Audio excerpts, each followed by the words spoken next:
Randy as he comes and brings us the word. And we just thank you for that as well. In your most precious name, amen. Well, good morning, everyone. It's good to see you here today. And, I know a lot of you are at home cold. And, it's funny because from the front door, this is actually a low point right here. So some of you, if you're sitting in the front with me, you're cold too.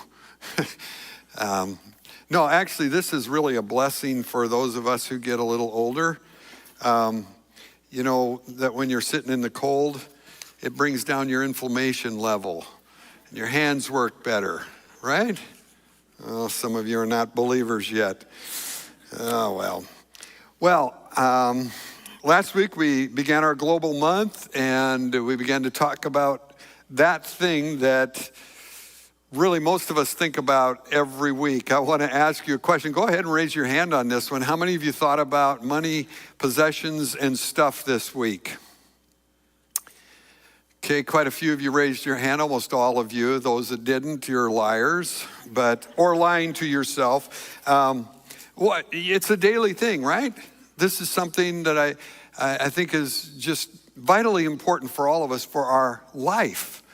And when we were in our preachers meeting this week, thinking about the sermon for this week, someone said, when you preach on money, you kind of come alive, and it's because of its transformative ability for each of our lives, these choices that we get to make. And so I think I just want to give you things to think about when it comes to this, as we think about where we're heading in this next month. What would be worse for you? This is just a question. What would be the worst news for you this week or today? You got up and left here and you heard the news that your bank account was empty or that there was no heaven. Tough choice, isn't it? I mean, because one has to do with eternity and another has to do with my life today, right now. And this is something that Jesus encourages us to think about, and we're going to think about that today. We know that money promises a lot and doesn't always deliver, and Jesus wants to kind of deliver us from that as well. We started last week by working on a phrase, and we're going to kind of bring this up throughout the week, the month. Money is meant to be a means, not an end. Being a means to an end is what makes anything meaningful. This is true for our own lives. When we see ourselves a means to a greater end, it brings purpose and vision. It brings meaning. And when we accomplish that, when we understand that in our lives, it also brings joy to us. And it brings life to us. So last week we began to develop that and looked at one of Jesus' stories in Luke chapter 16. It's a story we call the dishonest manager or steward. We learned about the nature of stewardship there, that managers manage on behalf of the owner. They themselves are not owners, but actually accountable to that owner. And we saw in Jesus' story last week that there was a dishonest manager who did something wrong to where he got fired by his master. His master brought him in for accountability and he got fired. But before he actually left his office, he hatched a scheme in order to take care of himself or to make himself more employable to somebody else, so that I won't be without a job, that I'm too proud to beg and I don't have the strength to do day labor, so I have to make a way for myself. So he hatched this scheme where he brought in his manager's creditors and he took certain percentages off to where they were very thankful. We're not arguing. They knew he was still in charge. They didn't know he had been fired. And he still could work on behalf of the master, and he did. And Jesus gave us a weird roundabout in that story, in the fact that most of us would thought after this dishonesty and then the added dishonesty in this scheme that he would have, in essence, ended up in jail or something like that. something worse than just being fired. But it didn't happen. Instead, the master commended him. And why did the master commend him? He saw money as a way to take care of himself. He had a little time and a little opportunity, and he took advantage of that. And the master said this was shrewd on his part, gave him the nod and said, wow, that was good. And then Jesus ends that story by saying, that's the way children of light should be. Children who are following Jesus or children who are following God, they should be shrewd with their money, understanding that there is a temporal and there is eternal. And he gave us one imperative out of that whole thing, and it was use your money as a means for a greater end, and that end is to gain friends for yourself in eternity. That you live for something beyond yourself. Now, Jesus ends that passage with the verse that we're going to look at today in Luke chapter 16, verse 13. After he had told this and said, gain what you can for the kingdom, he says, for no one can serve two masters. He's taking us to the end that allows us to be an end. He's taking us to the one, the master, the end who which we serve, which allows us to be a means to the end for his kingdom.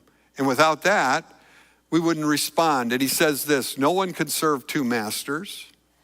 Either you will hate the one and love the other, or you will be devoted to the one and despise the other.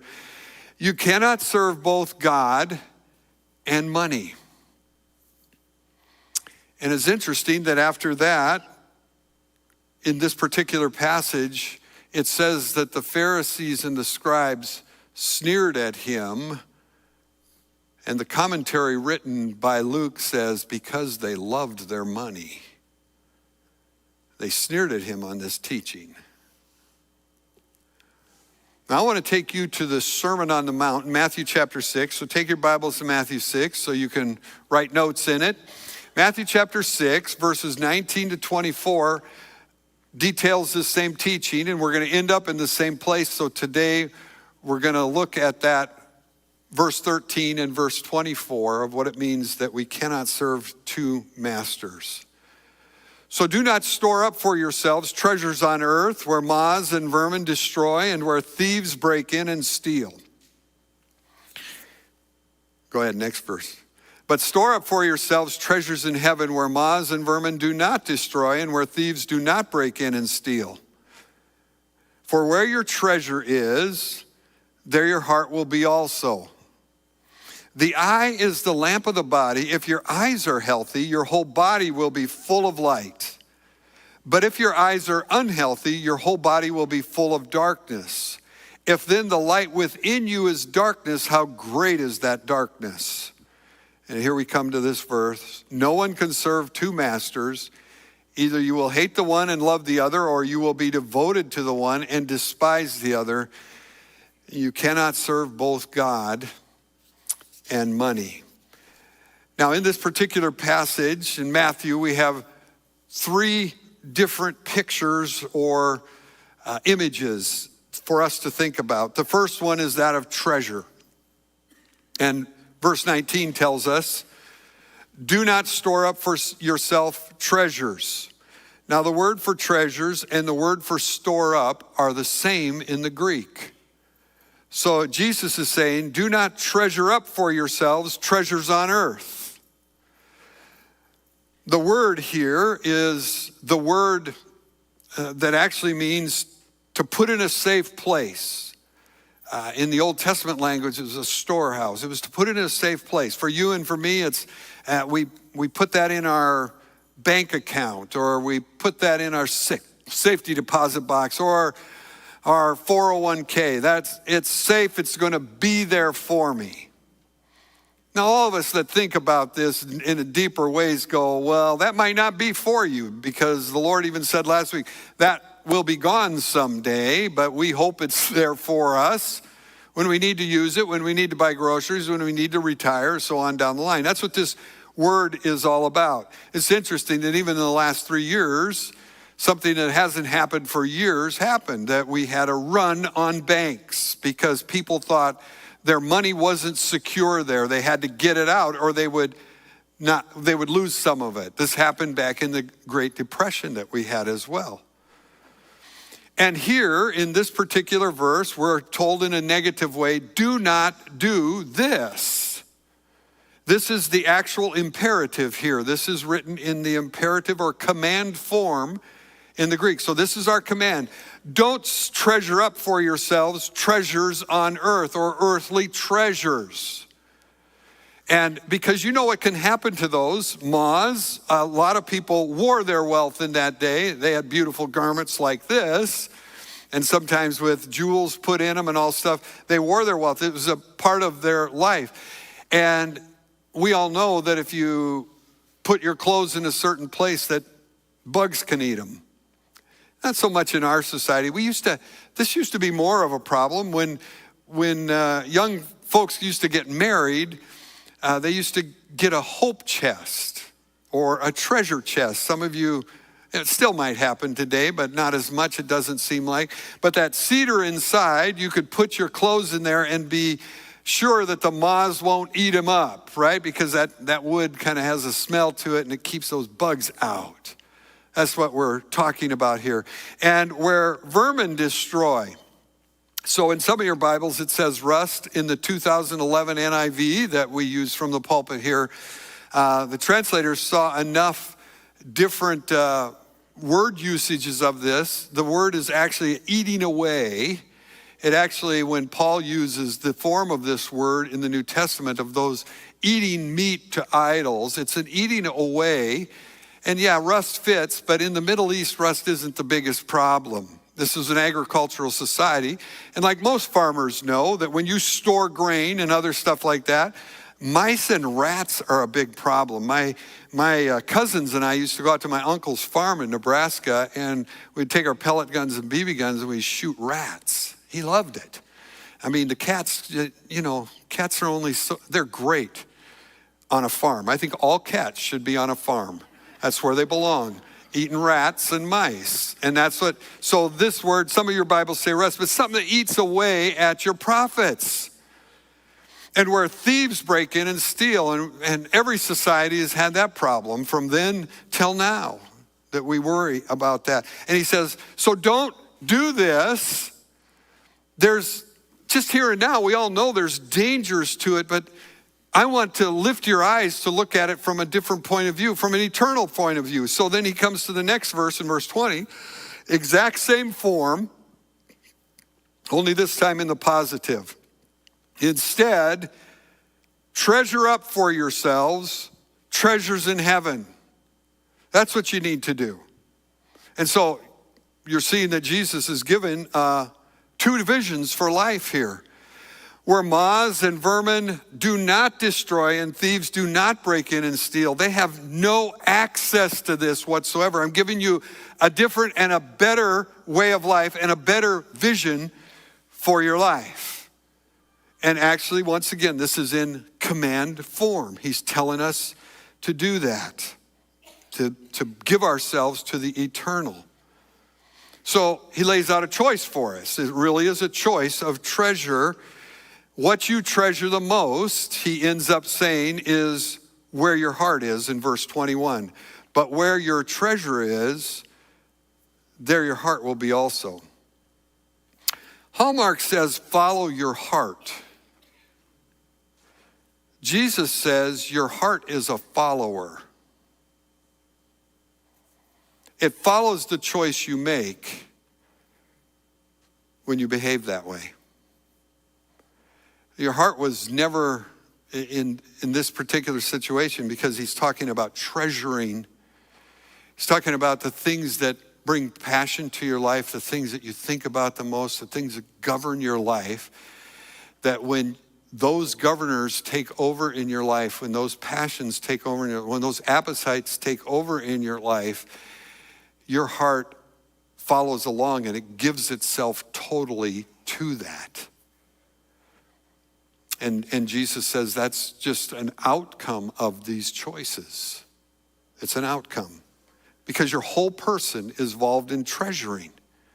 Your brain is involved in treasuring, a part of your inner heart, so to speak.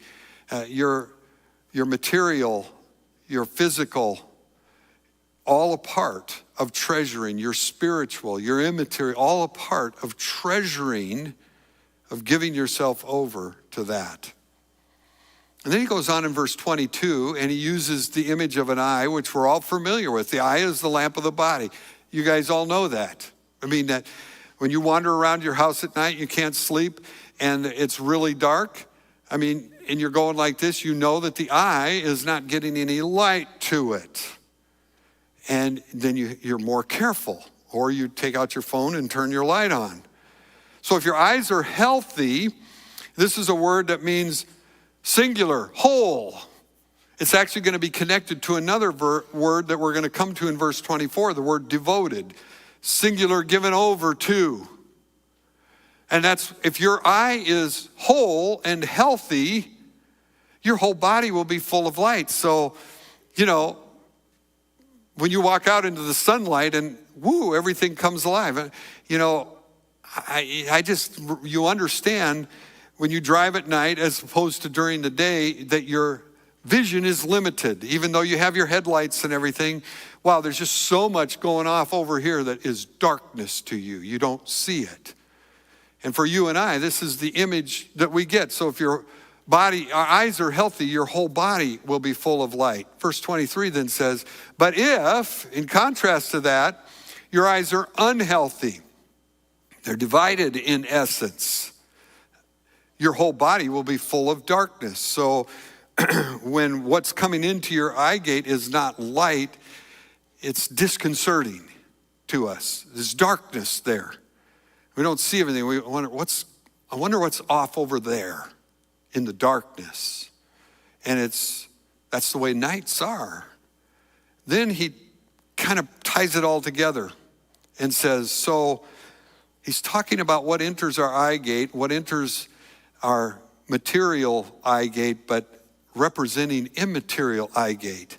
What kind of truth are you following? What gives light? And then he goes on to say to move it past just the material things that you and I would think about with eyes and light. He says, so if inside of you is full of darkness, like you're not thinking on the truth, like you've made this choice to give yourself over to something that doesn't lead you to life, how great is that darkness going to be? It's going to feel like piling on, so to speak. So the eye is an important eye gate for us to understand truth. Our eyes actually shape and prepare us for following a master. Just like our physical eyes shape things, and our physical eyes shape desires, and those desires actually have a play in our immaterial spiritual part of our life, actually shape that. Then the third image that we have in this passage brings us back to verse 24. No one could serve two masters, and this image here is slavery. And slavery in the Roman world, and in literally all the world, even to this day, has been a part of humanity's sin. But 50% of the people in the Roman Empire were slaves at this time. Defeated countries turned into slaves. Now we know that in a lot of the Roman world that the slaves had a horrible existence. We have archaeological evidence from Pompeii of how the slaves lived, and it was a horrible existence.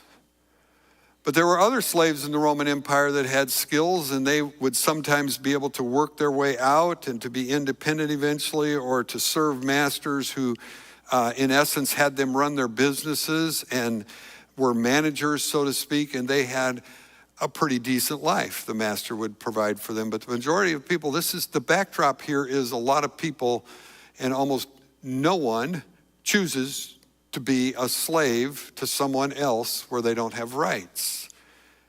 And so Jesus talks about this in a very fundamental way.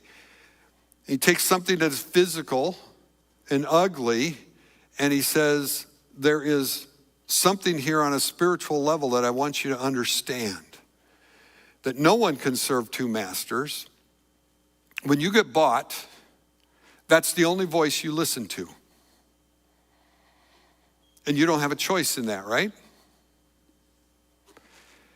And if someone vies for your attention over here, another slave owner, and you listen to him, you're putting your life on the line. I think what Jesus is saying here is that when you look at this, these are decisions that affect your life or your death. Because you either, and he gives two examples of this, you'll hate the one and love the other. Let me just take you back to some of your dating age, and some of you are just moving into dating age. Let me tell you, you younger folks here listening in, to get a handle on the messages we're talking about money will change your life if you do it now. And it will make a difference for you for the rest of your life. And if you do it young, you won't have the struggles that maybe your moms and dads are having with it. That little thing called money. So when you're dating, there's choices. It's like the Elvis Presley song. I love only one girl, one I got my arms around. Some of you are sitting too close to each other, and that's not funny, right? I love that, though. Just the thought of that. Okay, so when you're young and single, there are choices. You go to school, there's choices, right? So what happens in those choices is you begin to develop preferences. And you begin to develop likes and dislikes. And so you turn from the one and move to the other. And you begin to devote yourself to the one. That's a good thing. That's moving into the kind of relationship that will then honor God with that marriage relationship eventually. So he says, that's the way it is. You'll love the one, hate the other. It's not this one over here that you turned away from. I mean, he's not saying, oh, I despise that person. I hate them forever and ever and ever. No, that's not what he's saying. Hopefully you never get to that place. But rather, your preference is here because that's what's best for you. And he goes on to say, you cannot serve both God and money. So there's love and hate, there's devotion and despising. He says the same thing there. And then he boils it down to an outrageous and shocking conclusion. And let's face it, if you and I were given that and never heard the teaching of Jesus before, and written on your sheet in your class or wherever you would have that, was written the phrase, you cannot serve both God and blank, very few of us would put money there. We might put the Packers there. I see godlike sovereignty for people who wear green and gold and purple and gold. You cannot serve both God and education. And what I would do as a preacher, and it's where I would list all sorts of things so it would hit all. You cannot serve both God and business. You cannot serve both God and education. You cannot serve both God and sports. You cannot serve both God and a human relationship above God. You cannot serve God and. I would have wanted to put about 20 things there so you would all have said, oh, that kind of applies to me. But Jesus, in his infinite wisdom, said, you cannot serve both God and, ouch. I thought I could. And I'm a preacher at Constance Free Church, for goodness sakes. We're Minnesotans. We're above average. So I would guess that some of my folks could figure it out, how to serve both God and money. And Jesus just cuts right to the chase and says, you can't do it. None of you have the ability to do that. You can't serve both God and money. Even though it has godlike sovereignty and promises things that are outrageous to you, you cannot do it. So that leads me to ask that question, because Jesus, I think, is asking it, which one will be the one that leads you to the end that you want your life to be? Which one will be the one that leads you to the life you want your life to be, to the end you want it to be? And Jesus is saying, until you understand who the master is, the end, your life will never be a means to the end you want it to be. So let me recap what Jesus said. First and foremost, everybody serves someone or something. Everybody does. Everybody has a master, a ruling, a governor, a drive, a passion, an appetite. And you might be arguing here, and don't argue with me, argue with Jesus on this one. I would have never thought of this to say this, because I don't want to implicate myself with anything I say, right? So I probably would never said that. But I know what you're thinking. You're thinking, it's not true for me. I'm an independent contractor, right? I'm on the northwest corner of the Twin Cities. We're entrepreneurs here. I can do it. So what is the one you serve? You might have to get first through the argument of thinking you don't serve anyone. And I challenge you in this, because Jesus says everybody serves someone or something. Secondly, Jesus says, but nobody serves more than one. You can't do it, he says. It's an obvious statement, a statement that would have been totally understood in a society that had 50% of them being slaves, and probably half of them listening were some form of slave. You and I think about our bosses today, and we think, oh yeah, well, I have another part-time job, so I give some of it there. But no, at the end of the day, the question would be, when a certain voice calls, which one do you listen to most? The one that pays your health insurance or the one that doesn't? Huh? The one with the full salary or the one with the hourly wage? So Jesus says, nobody serves more than one. And I want to remind you of all of the studies that show that not a one of us are good at multitasking. I've said that about people before. Oh, they're good at doing several things at once. But I don't realize that every study shows that their efficiency and their pro-efficiency goes down every time that happens. So that people who are excellent at one thing, when they multitask, they become just like me, average. They're not excellent anymore. They're just average. So Jesus says boldly, what drives you? Which one do you serve? You don't serve more than one. There is one. And you would be deceiving yourself to think that you can do both. It's interesting that the New Testament writers took this teaching of Jesus and reformatted it into a negative, that if you're a greedy person, you'll never see the kingdom of God. And greed, why is that? Because greed is idolatry. It is a god to you. And when you serve that God, you don't have room for the voice of the true God in your life. The writers would talk about, as Jesus did, worldly wealth and filthy lucre.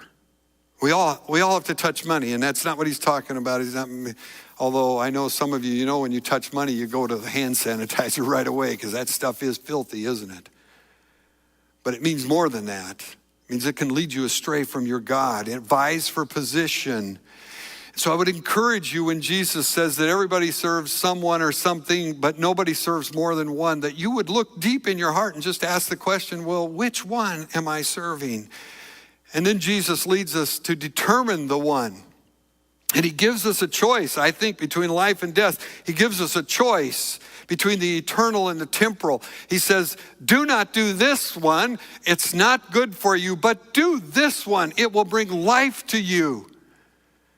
And I want to encourage you, especially you young folks here, you're just getting a taste of touching money and allowances and your first jobs, where I made $1.60 an hour on my first job.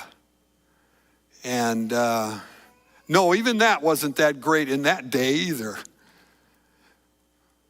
But begin to ask, what does that mean for me to not allow that to vie for position in my life and take over my life and run my life? But what does it mean for me to allow that to be a means to a greater end so that I bring life and joy to myself? Store up for yourselves heavenly treasure. He's inviting you to do it. And God is not cheap with his people. Calls us to live for something greater. And I'm telling you, folks, I know we don't like it. No one likes to be governed by an appetite. Jesus says this is an appetite. No one likes to be governed by an appetite, whether it's alcohol or drugs or sex or your work. We understand in our society that's just not healthy, right? Governed by an appetite. We have programs and helps and all sorts of stuff to get people out of being governed by an appetite. And God says this is the number one that vies for your attention and controls your appetites. And the eye gate has to be protected in that as well. Nobody wants to be a slave to an appetite. I mean, when we go to our fellowship time after this and we eat coffee and have coffee and donuts and all that, you'll never see anybody bragging around going, yeah, last year I spent 110% of my income and man, am I free. I got more stuff than you can imagine. Like, you'll not hear anybody say that. I know because we think we're so private about our money, but nobody would say that. And why? Because they know instantly you would have enough smarts to say, wow, you're being controlled by an appetite, you're a slave. Because the Bible says indebtedness is a form of slavery. We'll talk more about that next week. So determine which one will bring life to you, because Jesus would say to you, some ones are better than others to choose. I don't think our society likes to hear that much. We like to think all of our choices are valid today. And Jesus says, There are some choices that will destroy you, and you just need to understand that. This is one of those. There are better choices here. It's almost too obvious. Money is not a good master. It's a good means to an end when controlled by a master who is under the power and influence of the real master, which is Jesus himself.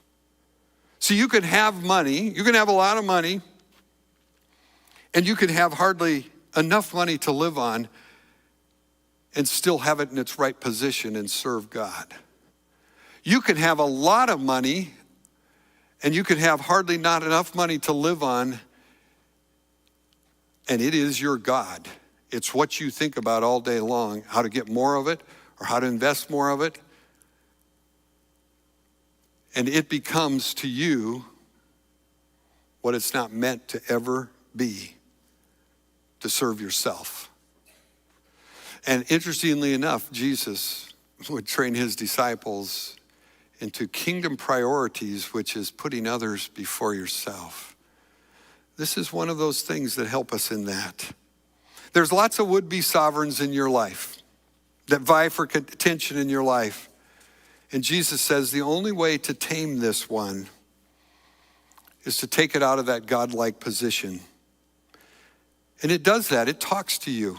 And I'm telling you, it talks to you in every time of your life, whether you're young or whether you're old. I used to hope and think that, as time went on, it wouldn't have the kind of desires to control you that it did. But actually when you get older even, it still talks to you and it says, well, I'll give you freedom. I'll buy you security. You'll be okay. You don't have to, maybe when you were 40, you'd say, I want that kind of freedom. I want that money so that, if I don't like something my boss does, what was the old phrase? You can take that job, and you want to be able to say that. That's what money promises to you. You'll be secure. You'll be all right. It just keeps promising but doesn't deliver, and it never will. It's interesting that when you get the diagnosis of terminal cancer, money doesn't mean anything to you anymore. If the people you love walk out the door and say they don't want anything to do with you, money doesn't mean anything to you anymore. Over the last year of my life, my brothers and I would gather around my dad, and he would say things like this on a regular basis. When you're laying where I'm at, money don't mean a thing anymore. But when he could look up at the faces of his grandkids and his sons and their wives, that's all that mattered. So what would it take for you to get that God off his throne in your life?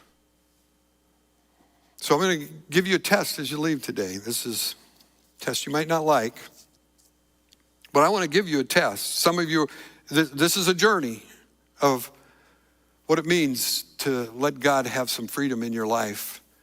I told you I'd talk about percentages and practical things of all sorts of stuff, and that'll be next week.